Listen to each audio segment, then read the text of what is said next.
Hello and welcome back. In this video we'll be playing through yet another game of Backgammon, and then in a future video we'll be analysing certain key highlights of the game. But anyway, let's make a start on this. So black rolls a 4, white rolls a 1, so black plays a 4 and a 1.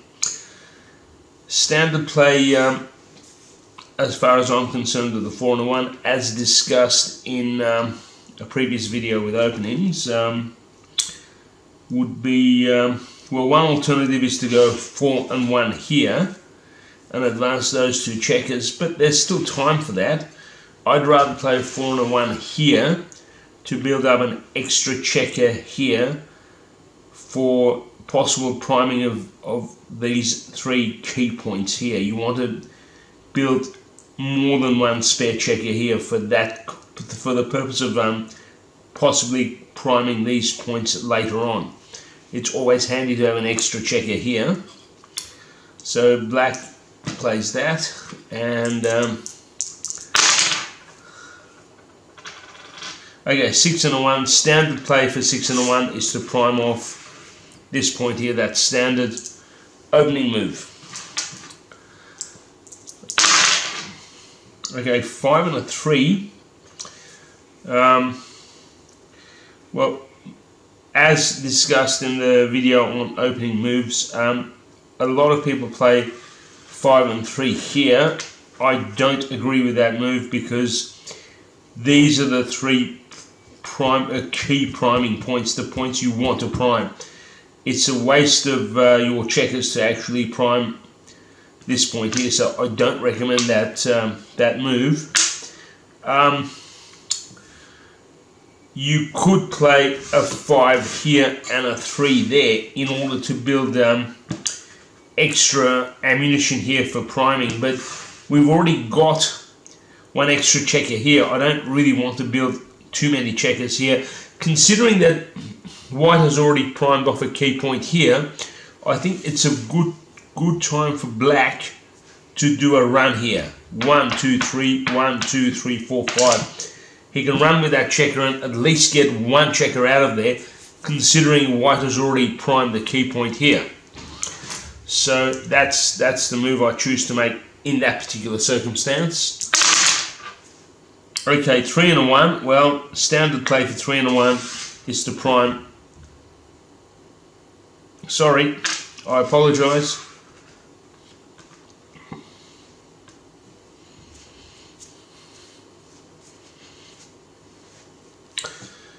Okay, 3 and a 1 for white.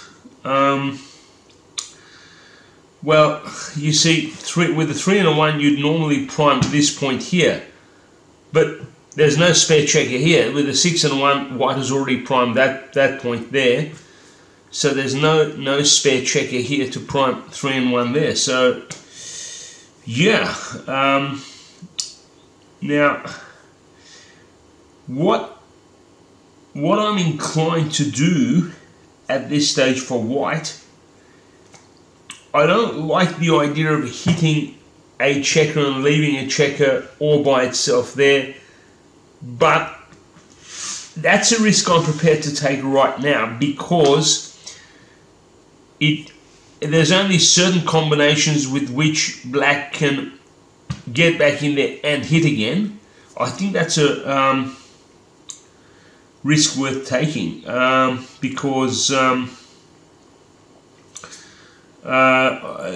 like black has to, with the next roll, first get back in, then do a hit. It's going to be a little difficult. Considering that point's been primed there, I think it's good to force black's checker back into this quarter here. So yeah, 3, 1, 2, 3, 4, 5, 6. There you go. The risk did not pay off.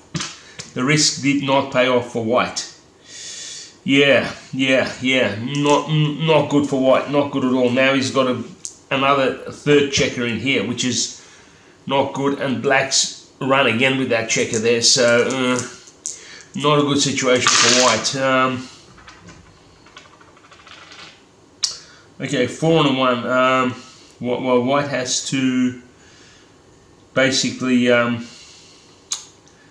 well, let's see what we can do with a 4 and a 1.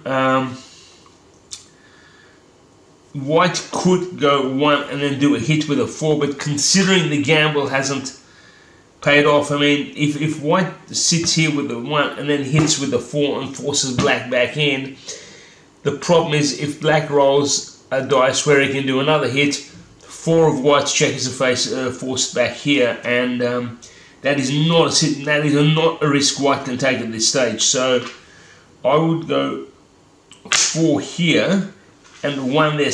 White can spread his checkers out here to possibly prime off a key point here. Not a good situation for white, but yeah. Okay, 5 on 1. Black rolls a 5 and a 1. Well, yeah. This is a little bit. It's not a terribly good roll for black. I mean, 1, 2, 3, 4, 5 and 1. Yeah, leaving that checker vulnerable to get hit here. I don't really like the idea of moving that checker 5 spots or moving that checker at all really. So what I'd be inclined to do is to go 5 here and a 1 there. It's harmless to build a candlestick on this point here because it's always extra ammunition for priming off these key points here. So that's pretty harmless. Okay, white rolls a double 1. Well, what I'd be inclined to do with the double 1 here, I would do this. I would prime off here with the double 1 with 2 checkers here. I would then go 1 and another 1. So, excuse me. Those checkers now are in a reasonably good position to run. Leaving that checker back there, that's a bit awkward, but you know, what can you do? But white has now primed off yet another key point here. So let's see what black can do. 6 and 1. 1, 2, 3, 4, 5, 6. Now this is a very, very good roll for black because standard play for 6 and a 1 would be to prime off here 6 and a 1, but right now, so that'll be the standard move to do the prime there.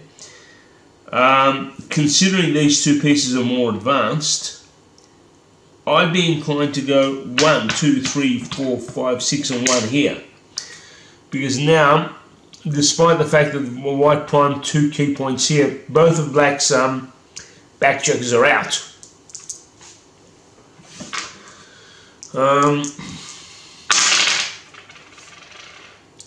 Okay, white now rolls a 6 and a 4. Well, with a 6 and a 4 in this case, as well, 6 and a 4, as I've explained in a previous video on openings, the standard move for an opening for a 6 and a 4, and especially in this case, would be to go 6 and 4 here. There's not a great chance of getting hit there, unless it's a double 2 or a double 5, but I mean, white would have to get a double something to hit that checker there. So with 6 and a 4, that checker's already gone. I mean, you want as many checkers out of there as possible, considering one of white's checkers was forced back here from a fairly advanced position up there. It's a good idea to get that checker out. So okay, black rolls a 4 and a 2. Well, standard play for 4 and a 2 would be to go 4 and 2, but black can't do that now. See, this is the key advantage of anchoring or priming off one of these points here. So, goodness, there's not a lot. Yeah, there's not a lot. This is a shocking roll for black. It's a terrible roll actually.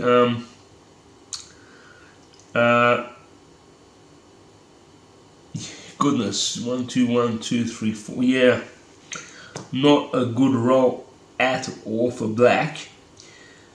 I'm actually stuck in a bit of a rock and a hard place. You see, you've got to, in backgammon, you've got to think carefully about your moves. It's going to leave some checker vulnerable, this particular roll.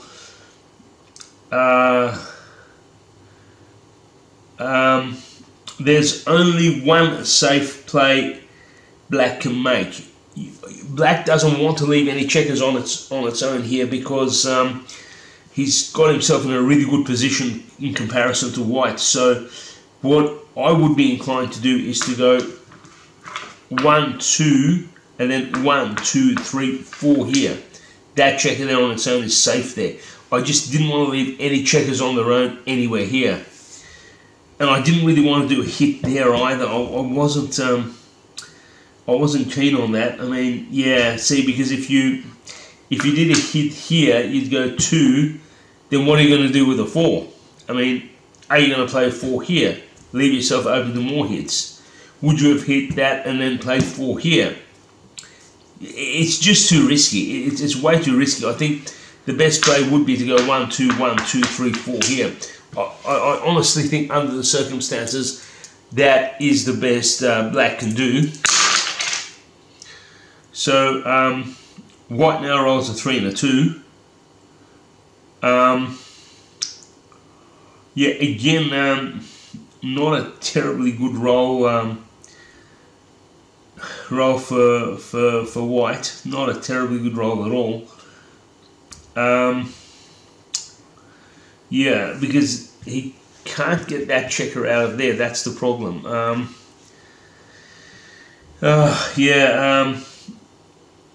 Not terribly good. He could just go 3 and 2 5 there, perhaps. See, because if well, he could go, well, he could even go 3 and a 2 here, well, bury that checker, but you don't really want to bury a checker. So, and to go 1 2 3 1 2, you're kind of spreading these checkers out and opening them to getting hit. I don't really like that idea at all. Look, just to play it safe, we'll go 3 and 2 here. Okay, so white has played the safe move here. So let's see what's in store for black.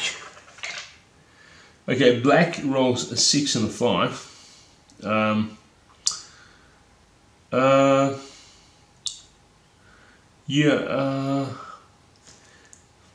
2 3. Yeah. Again, I'm not keen on doing a hit here. I'm not keen on doing a hit here at all, because it'll just leave too many checkers. If 1 2 3 4 5. If you do a hit here, well, that checker gets left on its own, and then some other checker also has to get left on its own. I mean, you could then move this checker 1 2 3 4 5 6 further, but it just leaves so many checkers on their own. You can't do a hit here right now. Just not a good idea. That checker it's on its own there, so definitely not a good idea at all to do a hit there. To do a hit there with that checker, there's just too many checkers on their own. Too much chance of a hit. So 1 2 3 4 5. 1 2 3 4 5 6.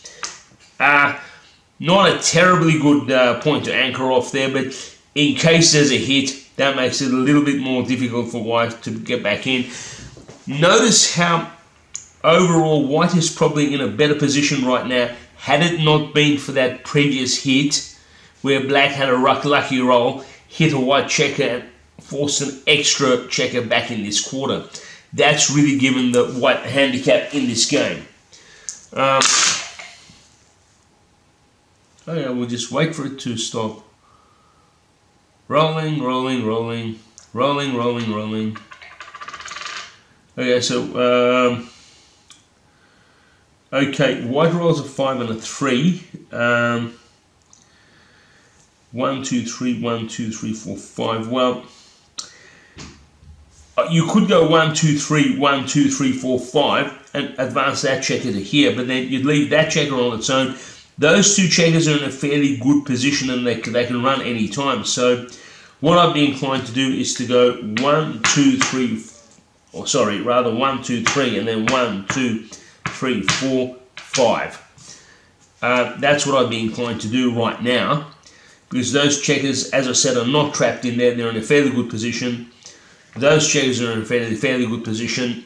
Those checkers are close to home, so white's not doing still too badly considering.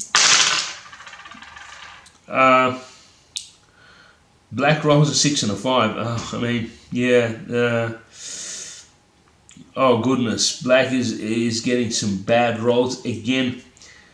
Think very carefully about your moves. Yeah, 6 and a 5.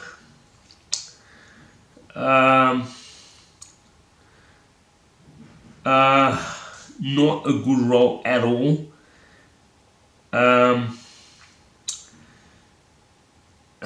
Yeah, you could play it safe and go 1, 2, 3, 4, 5, 6 and move that one 5. You could play it safe and do that. Really, the alternative is to move one of these two checkers, like go 6 and then 5, but then you'd leave a checker on its own there.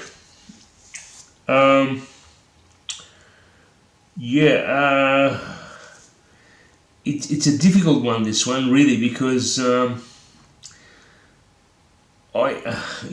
can't see. I don't know. You could play a really safe and just move those 3 checkers there, or you could take a bit of a risk and move 6 and 5 here, but that checker could get hit with a double 1 or maybe with a lucky roll from one of these checkers. I think it's a fair risk to take. That's what I'll do for now and see what happens. 6, 1, 2, 3, 4, 5. That's what we'll do for now. 5 and 4, 1, 2, 3, 4, 5, 1, 2, 3, 4. Oh boy, that risk did not pay off for black at all. 1, 2, 3, 4, 5. 1, 2, 3, 4. Gets hit. Maybe we should have played more conservatively.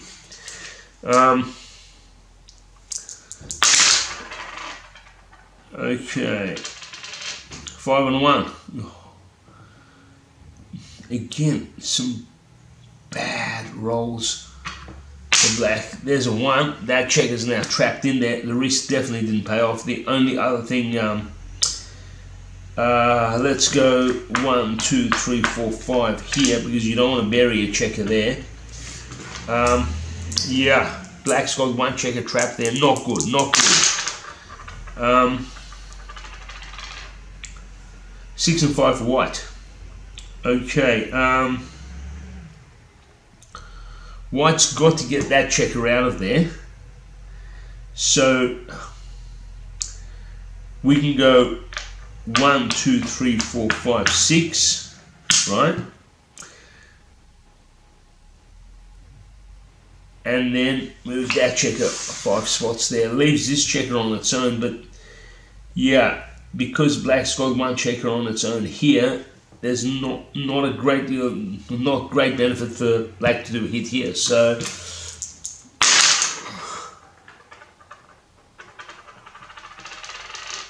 oh dear, double 5. Well, black can go 1, 2, 3, 4, 5.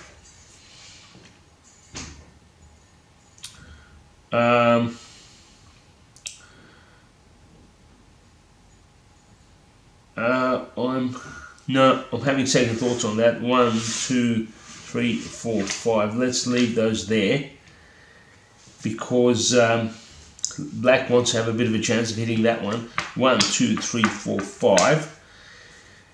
That's one set of 5s. See, double 5s are so awkward. It is most of the time. It is a bad roll Look, yeah, really, 1, 2, 3, 4, 5. What else can black do? Seriously, double fives are so awkward. Let's go. Oh, there's only one more to see. There's there. And let's just go. And 5 there. Yeah, that's the best I could think of. I mean, double fives are just, most of the time, they're not a good roll. I keep saying it. 5 and 4.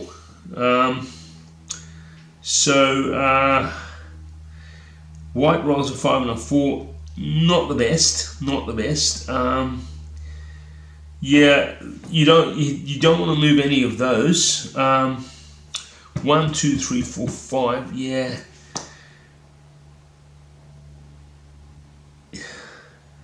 1, 2, 3, 4, 5. 1, 2, 3, 4. That might be the best move, actually. 1, 2, 3, 4, 5. 1, 2, 3, 4. Gets one more checker back in there, and that checker for the time being is trapped there for black. So yeah, there was some. White could have anchored another point there. I just didn't think there was much point to it. 4 and 1. See, yeah, black just has that checker trapped there, and there's not much you can do about it. With a 4 and a 1, well, I would be inclined perhaps to just play the 4 and a 1 here right now. It's bearing a checker, but it's anchoring off all these points here in case there's a hit. White can only get back in here, so that's probably the best course, best play for black right now.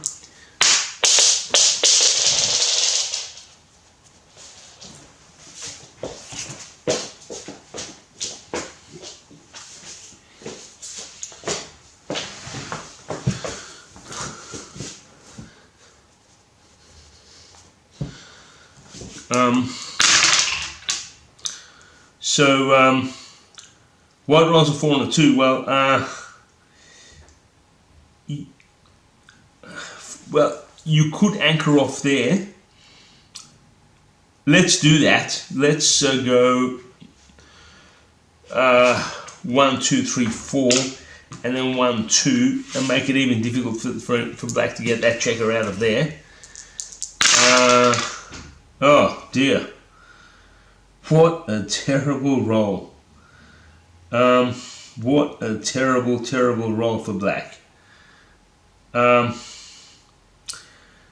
Let's go 1, 1, get that checker close to escaping, and just move that one there. Double 1. I mean, what else can he do?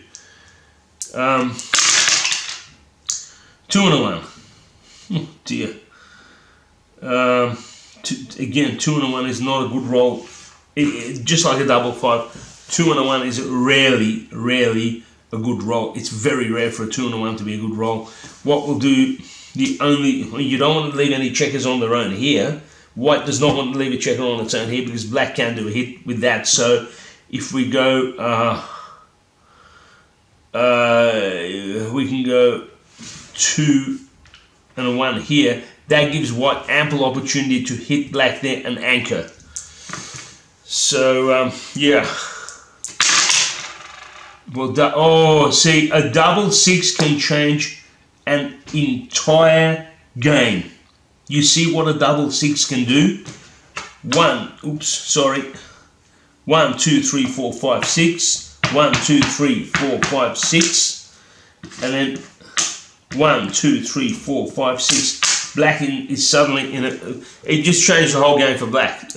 Double 5's a useless roll. Double 6 is so good. A double 5. See, if black had rolled a double 5, 1, 2, 3, 4, 5, he couldn't have moved that checker from there. So double 5, most of the time, double 5 is awkward. Double 6, it's rarely a bad roll. Double 6 is almost always a game-winning roll. Now it's a running game, and black has got that double 6 change the entire game in favour of black. White's got to run like hell. 5 and 3. Double 2 for black. 1 2 1 2 and 1 2. White now needs a miracle.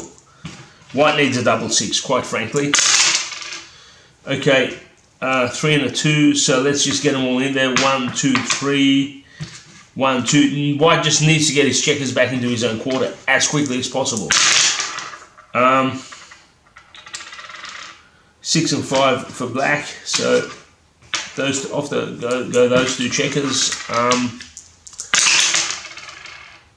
6 and 4. So 1 2 3 4 5 6. 1 2 3 4.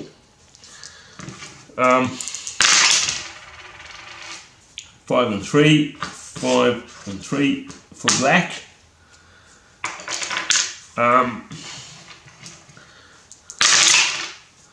Double 1. Well. Double 1. 1 1. This rarely happens where all the checkers are on the 4, 5 and 6 point.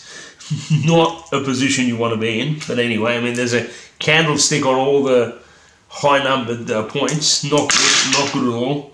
6 and 5. White really needs a miracle to win this game now. 6 and 1, terrible roll. 6 and 1, terrible roll. Okay, 2 and 1. What's keeping White in the game only just is the fact that black doesn't roll doubles. I mean, this is getting close to White conceding. 3 and 1. That's a 4. Oops, sorry. Oh dear. Double 2. There's 2, 2, and another 2. 3 and a 2. That's again not a good roll for White. Remember, he's got all these checkers on the high point, on the high points, the high numbered points. Yeah, I think White's about to concede this game. 2 and 1, 3. Yeah, White would concede right now. I can't see how. White 5 and a 3. Yeah, one more roll and White is pretty much finished.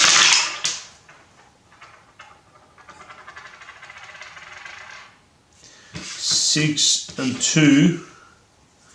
Yeah, look, White really can't win now. I'm just 3 and 1, 4. White really can't win now. It's pretty much gone. Yeah, that's it. Victory for black. I really do think that when White took that risk of hitting that checker, in the beginning stage of the game, and the risk didn't pay off, it really put White behind the 8 ball at that stage.